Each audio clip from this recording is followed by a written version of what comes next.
Hello, ladies and gentlemen. Welcome to this morning's episode of Trending, brought to you with Iconic Coffee. Head over to shop.iconic.com and you can use the code TRENDING and you get 10% off. I'm joined now by Richard Willett. How are you, mate? I'm good this morning. How are you? I'm all right, surviving. 5 o'clock alarms in the morning. I can't complain, but I'm tired. I also forgot my laptop, Rich. I've had a bit of a pigeon this morning. But I've got it all written down on a piece of paper. So if you see me looking down and shuffling like an old school newsreader, do you remember that when they used to go, "Thank you very much," and then start shuffling paper for absolutely no reason? Yeah, I'm going back to those days. And I had nothing written on it. Yeah, nothing written on it at all. No, absolute nonsense. But if you can't beat them, join them. Okay, so you're kicking off today's story fest, Richard. We're going back to America and Donald Trump. Yeah, I mean, we do talk about the US probably maybe a little bit too lopsided, but it does affect what's going on over here. So it's not really about the US. This is really about the digital currencies and the cashless society that obviously is coming for all of us, but they're running it out there because they've got their head stooge there at the moment. Trump's SEC pick pledges rational crypto regulations. So straight away, you're seeing the unregulated cashless society being regulated. Paul Atkins, President Donald Trump's pick to run the US Security and Exchange Commission, pledged on Wednesday that regulations under his leadership would benefit the crypto sector. We've got to trust him, trust the plan, and prevent politics from stifling capital formation, according to prepared testimony made public by the Senate.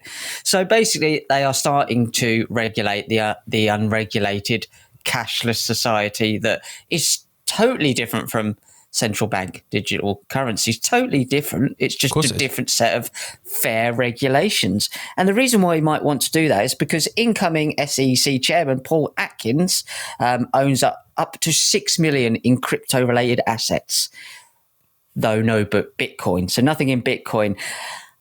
6 million. So he has President Trump's nominee for chairman of Securities and Exchange Commission holds as much as 1 million in equity in 2 crypto companies and up to 5 million in a crypto investment fund, according to the ethics disclosure released Tuesday. These holdings, along with Atkins' pro-crypto policy stance, stand in marked contrast to his predecessor. So the predecessor was against that and obviously against going down the digital currency realm, but going through the central bank digital currencies. But these are supposed to be the opposite, but they're not, are they? They all roads lead to you being homeless and penniless, basically, and being locked out the system if you don't say the right things. So we're seeing the regulation of the unregulated here. It's ridiculous, isn't it? I think I'd be pro-crypto if I had 6 million quid's worth of it. I would. Just putting that out there. It's we spoke about it before, Rich. Absolutely, as you say. It's just it's a as Alan Partridge would say, they've rebadged it, you fool. It is literally central bank digital currencies. We want a cashless society because that way we can control everything. We can control what you spend, what you don't spend, where you spend it, whether you have access to it. We can take your bank account and all your assets off you and all that kind of stuff, which you can't do if you got cash in a I don't know, a suitcase under the bed or something. But obviously there's a lot of people that support Trump in the United States that are against the digital currency. They're against all that kind of stuff. So you need to get them on board. So how you do it is you say, well, no, it's different. It's crypto. It's unregulated. And then people go, oh, that sounds great. Yeah, let's do that. And then as soon as you got your foot in the door, as Trump obviously has now, then you bring in, oh, by the way, yeah, it's going to be regulated, mate. It was so obvious, Rich. It's frustrating. And like you said, actually, the fact that, maybe we touch on America too much, but what happens in America spreads out across the world. You see it happen there first and then it spreads out. So actually it does affect us. And even coming on to the next story, I made a comment on the next story on social media and some guy started effing and jeffing at me because he's too busy winning in America, basically saying that, all us Brits were cucks. I think a lot of British people are cucks, so he's got a point in that sense. But basically, don't comment on America, concentrate on your own, docile. And it's like, well, okay, you go through his timeline, he's commenting on different countries, left, right and centre, of course he is, but there is that attitude towards British people commenting on America like, well, it's none of your business. Well, it is, because what happens there affects all of us. And the fact that America's being hoodwinked into thinking it's winning when it's anything but, is something that impacts Great Britain and me and you for sure, mate. Of course it does. And Donald Trump only said last week that he would consider rejoining the UK Commonwealth, and they all lost their mind. So that means they would come under the rule of the King of England. Not that any of us really care about that, but, No. you know, financially and legally, they would come under the rule. So they all lost their mind about that, not understanding that it was the United Kingdom that set up America in the first place with the Virginia Company or corporation over there. There's a bunch of Freemasons that were controlled out the black nobility from the Europe anyway. So it's always been an absolute LARP over there in America. The Constitution's being replaced, as I said yesterday, gradually by a corporation and their regulations and policies. They have no idea what's going on. So, yeah, they go on about all this stuff and this nationalism, and it's a cult. It's a cult mentality. Don't have a go at us. And you don't seem to realise, because you haven't done the research through the years, that you've always been controlled by the same families, and we all have. That's what we're trying to point out. The only difference is they have to do it in the shadows, and they don't want to anymore. They want you to accept that it's the new normal. That's the whole point. So we're trying to point that out. It doesn't matter if it happens in America, it happens in the Western world. It affects us all. And soon you'll start to realise that they're coming for the Western world, as we keep pointing out. This cult have infiltrated. You don't have a US government. You have an Israel first lobby in there, which is clear as day to anyone who has the courage to accept that that's what's happened, and then we can change it. But they don't want to. Well, the UK is exactly the same. Yeah. The people that own America own Great Britain as well when you go high enough. So actually, they want, you can bicker about the actors and the agents within it and the little henchmen, but in the end of the day, they all answer to the same people, and it ain't you and me. The next story is another one that kind of relates to this, I guess, in terms of the, Israel ownership of the United States and certainly of Donald Trump. A video was shared on social media yesterday, so I'll just put that video on now so you can just watch this.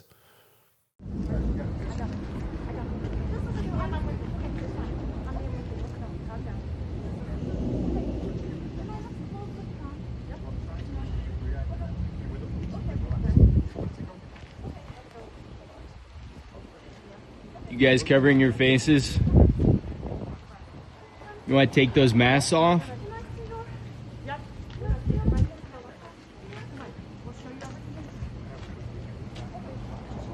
Is this a kidnapping?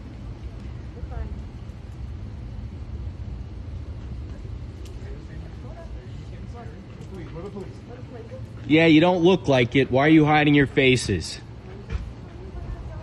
Why are you hiding your faces?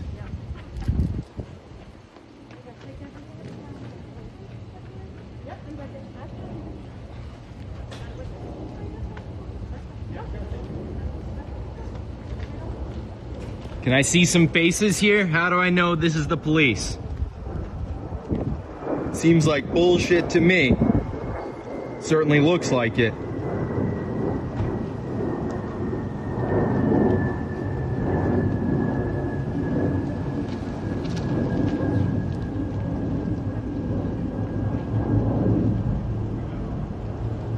Bit of a kidnapping going on here?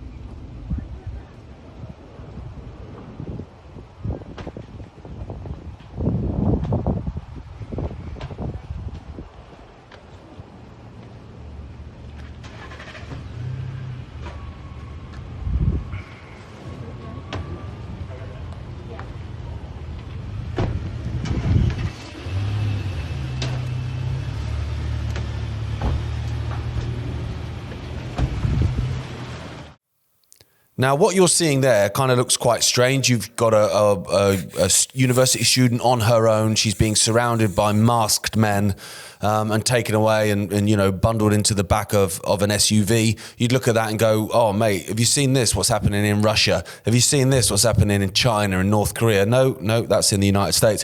So that's Tufts University, where as a result of Donald Trump's new anti-Semitism executive orders, where basically if you protest against Israel, you're considered to be a terrorist sympathizer, and therefore if you're a foreign student on a foreign visa, you can just be deported, kicked out of university and deported. Now some people are going, oh no, it's not. That's not about free speech because they're not Americans. Well, no, foreign students and people within the nation on a visa are protected by those laws. Actually, I mean, they're not in this case, obviously. So she's now still being held. She's been taken out of the state of Massachusetts, which apparently, from what I was reading, there's actually a court order saying that they can't do that, but they've taken her anyway, and are preparing to deport her out of the country. Now, we spoke about this yesterday, Rich, about this fact that it's okay when we do it. So basically, you've got a situation where on university campuses across America, it has been overwhelmingly very woke, very, very kind of far left ideology, where people that were maybe more conservative minded might say things or think things that then got them either kicked out of university or deplatformed and attacked and vilified and all this kind of stuff. And the so-called right was kicking off about that correctly. Yet now we have a position where those predominantly on the left that are protesting against the genocide in Gaza can be deported out of the country, and the people on the right are going, good. And you're like, okay, one, that's massively hypocritical. Some people will have the attitude towards it of like, well, you did it to us, so now it's good that it's happening to them. I mean, two wrongs don't make a right. I'm pretty sure I was taught that in like primary school age. And the other part of it as well, Rich, which I think is really important, and I was saying this to those on the left while they were cancelling people for, using the wrong pronouns or whatever nonsense they were doing, is you might feel like you're winning now. The wokeists were winning 5 years ago. Yep. And the so-called Trump MAGA lot are winning now, or at least they think they are, right? But you never align. No one on this planet aligns with the establishment all of the time. It simply doesn't happen. So you might be with the establishment all the time. There will come a point where you don't align with them. And actually, no, I don't agree with that. And at that point, they come for you, mate. And this is the thing. You cheer on things like this, which is just a kidnapping. If you actually look at the video, it's ridiculous. You cheer on things like that. But once you've accepted that and it's become normalized, as a result of your apathy towards it, then you're next. The next time you have a different alignment to the one that you're supposed to have in terms of the establishment. People might go, well, no, I'm a law-abiding citizen. I do this, I do that, I don't have anything to worry about. Well, you wouldn't have got deplatformed or cancelled or attacked for saying that women didn't have penises 10 years ago, would you? None of us saw that one coming, yet here we are. And so they can actually just change the rules whenever they want. So you can align with the state now. Oh yeah, I'm an establishment man, me. And then the establishment can just bait and twist, because that's what they do. They bait, they switch, and they go, oh no, this is our opinion now. And you go, oh, now I'm in the gun sights. Yeah, you are. And it's that whole thing from Nazi Germany, isn't it? First they came for the trade unionist. I wasn't a trade unionist, so I said nothing. Then they came for the Jews. I wasn't Jewish, so I said nothing. And you go all the way down the line, and then they came for me, and there was no one left to speak up for me. It's such a powerful piece of literature, that, because it's so obviously happening all the time. It's ridiculous, Rich. That's what happens when you've got no core morals or values. You flip-flop. Depending on what you see the outcome you want. You're not sticking to any morals or values. You're sticking to that. And let's go to a much deeper level. This will become a policy, and the policy of that corporation is set to be the 7 Noahide laws. Your idolatry will be designated by whatever God they choose for you to worship. If you're not going to worship that one, which will be the AIB system, and do as you're told to your social credit score, then you will be punished. So be aware that this is coming, and they're showing you that you need to have morals and values and stick to that straight down the middle, because if you don't, they're going to have you for breakfast either way, either which way. If they're coming, you might as well stand on your sword and go down on it, because they're coming for you. It doesn't matter which one you align with. As you say, you cannot align with an abuser all the way. The whole point in the abuse is that keeps you off killed off balance. It keeps you tiptoeing around them because they changed the rules on you. This is the whole point. The whole point was that this guy before, a classic example, this guy before Atkins, now he's regulating cryptos, but he was pro-crypto because he's got a load of it himself. The guy before was against it. Do you see what they do there? They flip-flop from one extreme to another. So one day, as you've just rightly said, you are in the right, you're in God's graces. The next day, you're doing no different. Suddenly, God's turned around and gone, nah, I don't really want you to do that anymore. Exactly. And this is exactly what you're saying. It is, and I can attest to that. For me, like, I've grown as an individual. I've grown as a human being through life experience. But the 16-year-old me, which was, you do you, hun. As long as what you do doesn't negatively impact other people or force people to do things they don't want to do, you go and do what you like, mate. Whatever. I believe in liberty and freedom of speech and all this sort of stuff, right?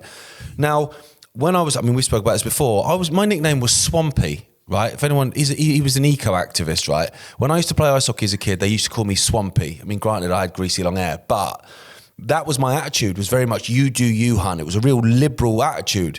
And I was called a southern softy liberal, right? As a result of it, Swampy, the southern softy liberal. Now, my attitude now is exactly the same.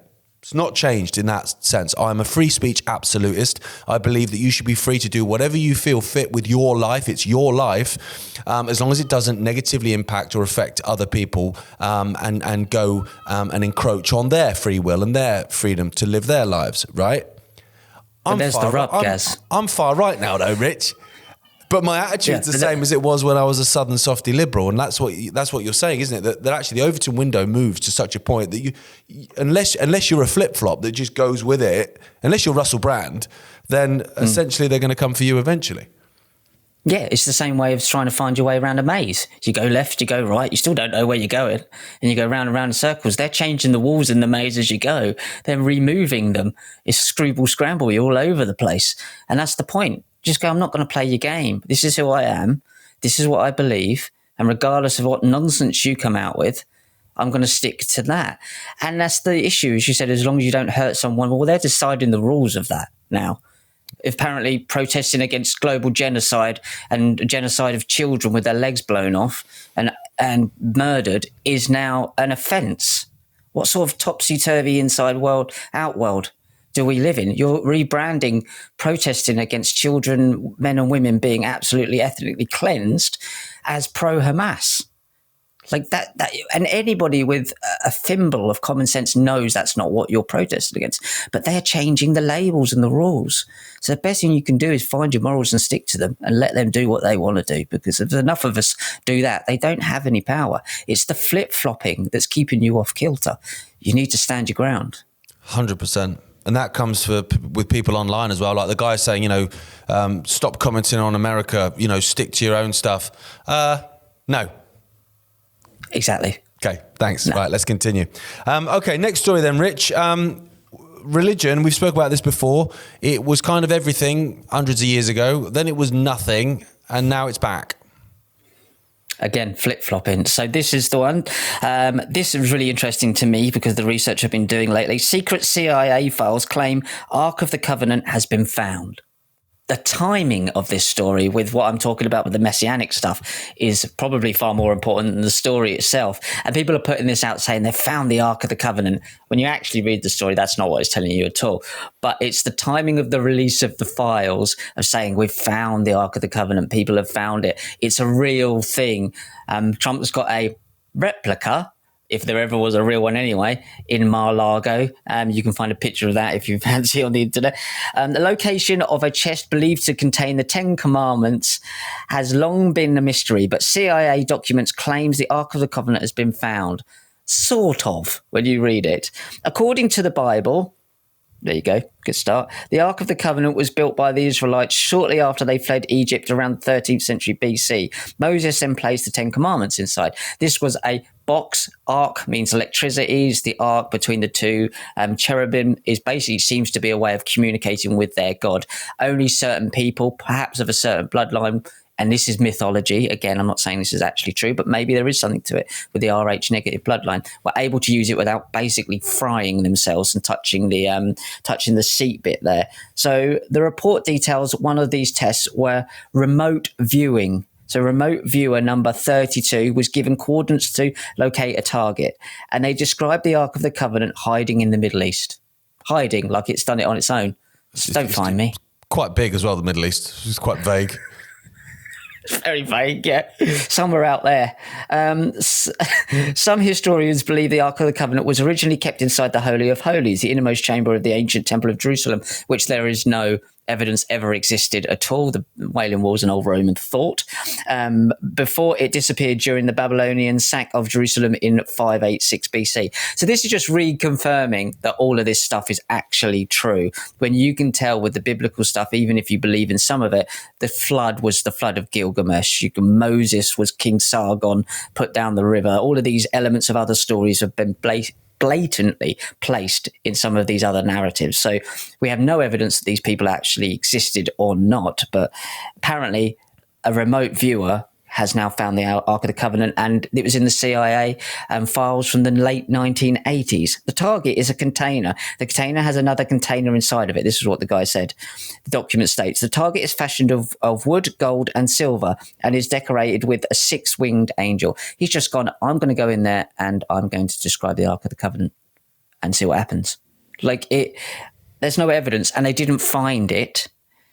They located it in the mind of a remote viewer. Now, I'm not saying people can't do these things, but that's not the same as finding it, is it? If someone told me that there was a nice new kitchen desk in IKEA, and via remote viewing, it doesn't mean I found it. It means that he just told me, well, he's looked in the IKEA book, but you haven't found it. You've located it in the mind of someone else. So the whole headline about them finding it isn't exactly true. So what's really more interesting is the remote viewing side of it and the experimentation that goes in with the MK Ultra stuff and the Project Monarch stuff, but also the timing of the release of this in the context of what we're saying about Donald Trump and his bad lot and this messianic agenda that's playing out in the Middle East. Clearly, Solomon's Temple, building the third temple. Apparently, there's a synagogue underground underneath the Alaska Mosque they've built already. That whole, Greater Israel project, you can see these little things coming out, and that's far more important than the actual we've apparently found it situation there. Oh, absolutely. I mean, I read the article and I was thinking in terms of, I believe in remote viewing and that stuff. And I know that the CIA have been doing things like that for a long time. There was also been operations where they've basically been getting lots of people together to essentially try and assassinate people through the power of the mind, actually having groups of people concentrating on certain areas of someone's body in terms of making them ill and all this kind of stuff. There's lots of weird and sinister stuff goes on, in these sort of secret projects and stuff. But what I found funny was the fact that this remote viewer had said that they described it, and then they said that it was located in the Middle East, which I was thinking somewhat vague, and that as part of the viewing they could hear Arabic voices. There's only a good few 100 million people, I think, that speak Arabic. So I was thinking to myself, if I lost the TV remote and I said to Gemma, do you know where the TV remote is? And she went, I haven't, but I reckon I can locate it. I think it's in the Middle East and I can hear Arabic voices. I wouldn't then say, that's all right, I found it, because I haven't. But I agree with you in terms of the fact that the fact that religion has basically come back into the fold and been massively mainstreamed again. When we were kids, religion was dying out. You might have a few old people that would go, like my grandparents or whatever, would go to church on a Sunday and whatever. But kind of a lot of people went against their will in the same way that Homer Simpson goes to church. And then suddenly it's kind of come back, and it's lots of young people now, particularly within the alternative realm, within the so-called right of politics, are now massively into religion. And so stories like this then just make these things seem real, because most people don't read beyond the headline in anything. No. So they go, oh my God, they found the Ark of the Covenant. Oh, cool. Oh, what's that over there? Oh, it's a fly. And so then they go on and say, oh, they found the Ark of the Covenant. And then people go, oh, what's that then? Oh, that's where the Ten Commandments are. Oh, so that's real. Oh, mate, I used to think religion was bogus. Oh, mate, I can't even say it. And so then it gets people aligned with this whole messianic playing out of prophecy and stuff, because suddenly people believe in it. They believe it's real, as opposed to just some writings that were in a book that no one really knows who wrote, rewritten countless times through history by lunatics a lot of the time, including people like the King of England and Scotland that was burning witches at the stake because his boat nearly sank. You know, and people still prey on the King James Bible now. The guy was a lunatic. He was an absolute lunatic. And even like a deeper level, what these people believe, these Kabbalists believe, or these occultists believe, is that the more you believe in something, the more it becomes real. So it goes down to the cell and the atom of that it changes because it knows that you're watching it. So it turns up as what you believe it to be. So there's this whole kind of microcosm here of understanding, alchemical understanding here. Whether that's true or not doesn't really matter. It's what they believe. So they have a thing like an egregore, means basically if you can get so many people to believe that this demon exists, they can conjure it up with the mind. So the mind is making everything. So they have these beliefs that if they can get enough people to believe that the Ark of the Covenant exists, it will exist and they will find it. So this is same thing with predictive programming, means something on a different level, that actually what they're doing is putting the idea in enough people's mind to make the idea come true in real life. So the vessel of reality is the human being. So when Donald Trump talks about the Stargate project, what he's talking about is the human mind. The Stargate is the human mind. They put the ideas in the human mind, and if enough people believe them, they believe, these occultists, I'm not saying what I believe, they believe that will become reality. So it's like a filter through the human mind. So there's such a deep level to why they put these stories out, is that they create this story in films and music and everything, and then they believe that if enough people believe them, it will become true. And you know, there's an element of truth to that in the sense of on a cellular level. But, you know, these people try and leverage these principles. So these stories out there, they think by putting these things out there, if enough people believe in the Ten Commandments, enough people that believe in all of this stuff, it becomes reality. And in a sense, it does, but only because human beings are acting as if it's reality. Like, as you say, as we both say, it's not prophecies, it's a plan, it's an agenda. Exactly. It doesn't come, you know, you can't say it comes from the all source of God when humanity is actually playing these things out. That's not true. You put the thought in people's minds and you manipulated them to make it come about. That's not the same as being prophecy and divine. That should happen if I sit here and stare at the screen for 20 years. It should happen anyway. That's the difference between people of the Jewish faith that believe that they are the chosen ones, but they believe that God are going to do it. And these Sabbatean, Zionist, Chabad, Messianic lot are actually going about making it happen. That's the issue we have. Believe in what you like, as long as you don't go out and try and act upon this madness. If it's prophecy, it'll happen anyway. Well, that's the thing. Reality is created by perception anyway. Like if you just think about 5 years ago with all the COVID nonsense, if people didn't believe in it, it didn't exist. It only existed because people believed it existed, and it was in their minds, and they were, you know, behaviorally programmed left, right, and center to believe in something that they made it real. You know, suddenly someone sneezed like they'd sneezed every bloody May and June every year with hay fever. Suddenly they had a deadly virus because they believed they did. Well, the good thing about that, Gaz, is it can happen in reverse. So if we don't believe these things happen and we don't play these things out, they don't happen. So we have the power. Exactly. And a prime example of that is our final story today in terms of actually creating the illusion of stuff. So the EU, this is the story, this is all over the news across Europe. I'm not sure if it's made it across the pond. Shouldn't really comment on America, should I? But it's all over Europe anyway in terms of news headlines, that the EU is basically told their citizens to stockpile 72 hours worth of food and fuel and medical supplies and whatever because of an imminent or impending pandemic, natural disaster, or the big one, war, because obviously that's exactly what Europe is preparing for. That's why it's poking Russia in the chest, left, right, and centre, which is quite embarrassing because Europe is so insignificant in comparison to Russia that I'm surprised it can even reach Russia's chest, to be honest, because, you know, Europe is in the process of being destroyed from within. It's gone from being part of the playground bully club to actually just being a bit of an outlier, really. Obviously, part of it is keeping it in the media, keeping the fear out there. So you keep seeing headlines that are related to war and preparing, and oh my goodness me, you know, all bad things, a bit of fear porn here and there. But as you say, another element to it is is making it real because it's there in people's minds and they're constantly hearing it all the time. Suddenly you start to distrust Russia. You know, why have I got to get 72 hours worth of stuff? Oh, mate, because of the Russians. Yeah, the Russians. It's all about the Russians. And so you're creating that in people's minds. What I would say to people, anyone that's looked at EU leaders, or indeed any leader, including your orange messiah, is they don't care about you. So why would they care if you've got 72 hours worth of supplies? Why would they care? Why would the EU care? Why would von der Leyen, whoever she's called, why would she care if you've got enough super noodles in your cupboard for 72 hours? She doesn't give a toss about you and your family. So why are they then leaking these stories out into the media of this is what we need people to do? Because they're using the media obviously as a conduit to get to the citizens, to get to the population. Why would they do that? Because like I say, they don't care if you survive for 72 hours. They couldn't care less. They're destroying you every single day of your life.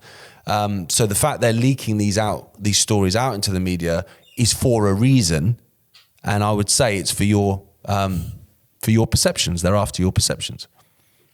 Yeah, they want to make it happen, but they need you as the vessel to make it happen in enough numbers. None of this happens if we don't go along with it. As your dad's been saying for decades, as we've all been saying for the last 20 years, none of this happens. So what they've done is put this magical kind of power behind the power of suggestion, which really is just mind control in terms of making you behave, and behavioral control in a way that brings about what they're suggesting is going to happen. It's very, very simple, but they cannot do it without the numbers. And the numbers are you. They always have to use us to enslave ourselves. And none of that can happen if you just go, I don't want that outcome. You can sod off with that. They're not going to live on the planet. They've got bunkers everywhere. They've all made bunkers underneath their houses. Zuckerberg's got one. They're all going to live underground because they're Kabbalists. They believe that their world to come is going to be underground with their black shining moon because they're a cult and they're maniacs. So it doesn't matter if you've got loads of super noodles. I mean, you're going to get nuked anyway if this stuff happens. But they can only do it if you all play into this ridiculous narrative. And that's what mind control is all about. It can only work if human beings do the actual physical things and decide to get on the board and play the game. And that's the good news, is that none of this nonsense can happen if you decide to turn in enough numbers to go, that's nonsense, that's a terrible outcome for our kids and our future, we're not going to go down that road. And that's the good news. They can't do it without us. There isn't a prophecy. The script hasn't been written. There is no end. There is no biblical prophecy coming about. That's all mind control. They want you to bring it about. And that's called back engineering and cybernetics, the study of systems. They want you to bring about the end times yourself. It's not the end times, you decide. So stop buying into this nonsense and playing along with it. They decide for yourself what's right and wrong, some very basic moral values, and stick to them. If enough people do that, none of this happens. None of it. Well, that's the point. And that's why they've given us, your likes of Trump and Musk and others in different countries to try and put your hope in, so you don't then actually look inward and go, well, actually, no, this is on me. I need to just say no. And then there's enough of us saying no, then it doesn't happen. People are talking here in this country about a conscription to go and fight the Russians. Okay, well, there's only a British army if those that are attempted to be conscripted agree to be conscripted. If you just say no, no, it's not happening. And if they should get physical and try and bundle some young lad into the back of a van, rather than standing there with your mobile phone filming it, actually intervene. And there's enough people say, no, it's not happening. Oh, I'm sorry, Labour's bringing in austerity. No, you're not. No, you're not. We're going to lock you down for 3 weeks to flatten the curve. No, you're not. And that's the point, isn't it? If people had remembered 5 years ago that actually the dynamic is that the people have the power, we've all seen A Bug's Life, then we could have, isn't Bug's Life the same film as Ants? I'm sure they came out at the same time. It's the same film. Yeah. It's pretty much, yeah. It is, you're right. You're right. It's the people who have had the power. We know that. It's just people don't want to take the responsibility of having the power, so they hand it over to someone else. And that's the real big issue, in my opinion. I'm 44 years old. What do I know? But it's all about taking personal responsibility. If your God tells you that murdering other people for a divine plan is right, well, that God's an arsehole. And you don't have to follow him. You get to decide what's right and wrong, not some book. If you know that. You know that deep at your core what's right and wrong. Murdering children in a part of the world for some biblical nonsense narrative is not a nice thing to do. You know that. So if your God and your book is telling you that, then that's not God, or that's not your God, and certainly not someone you should be looking up to, because he's doing terrible things. By his fruits you shall know them. Well, his fruits are just ripe, like just rotten. So don't follow him. It's simple. Absolutely. Rich, nice one, mate. You're back tomorrow with Jay. I'll be back on Monday. Thank you so much to everyone at home for tuning in.